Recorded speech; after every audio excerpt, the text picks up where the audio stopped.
Friends welcome my YouTube channel. તો મિત્રો અત્યારે આપણે સાવરકુંડલા શહેરથી ગોંડલ પાછા પહોંચી ગયા છે. તમે અહીંયા જોઈ શકો છો પાછળની સાઈડમાં છે હાઈવે રોડ પર છે અને અહીંયા અત્યારે આપણે જે સમૂહ લગ્ન થવા જઈ રહ્યા છે તો ત્યાં આવી ગયા છે અને સમૂહ લગ્નની ખૂબ સરસ મજાની તૈયારી થવા જઈ રહી છે. તો ચાલો હવે આપણે ત્યાં જઈએ અને એમના વિશે આપણે માહિતી લઈએ અને તમને પણ વિડીયોના માધ્યમથી બતાવીએ. અત્યારે આપણે ભરૂડી આશ્રમે પહોંચી ગયા છીએ, બાપા સીતારામ આશ્રમ ભરૂડી. તમે અહીંયા જોઈ રહ્યા છો બાપા સીતારામ સેવા આશ્રમ ટ્રસ્ટ અંદરનો ગેટ છે.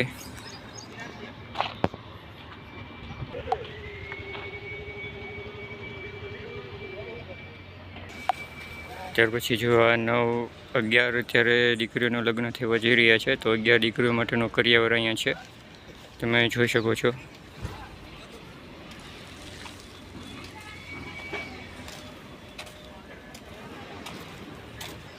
ત્યાર પછી અહીંયા જે સ્ટેજ છે તો સ્ટેજનું અત્યારે કાર્યક્રમ હજી શરૂ થવા જઈ રહ્યો છે, એટલે કે એમને બનાવવામાં આવેલું છે અને થોડુંક ડેકોરેશન પણ કામ બાકી છે. તો અહીંયા 11 દીકરીઓ જે છે તો 11 દીકરીઓના લગ્ન અહીંયા થવા જઈ રહ્યા છે. બાપા સીતારામ આશ્રમ સેવા ટ્રસ્ટ ભરૂડી ગોંડલની નજીકની સાઈડમાં આવેલું છે. તમે સામેની સાઈડમાં જે જોઈ રહ્યા છો કરિયાવર તે 11 દીકરીઓ માટેનું છે.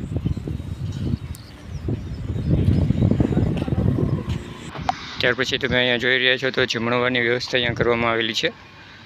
અહીંયા બધા લગ્નમાં આવેલા વ્યક્તિઓ છે તો એમના માટેનું જમણવારની વ્યવસ્થા અહીંયા કરવામાં આવેલી છે, તમે અહીંયા જોઈ શકો છો.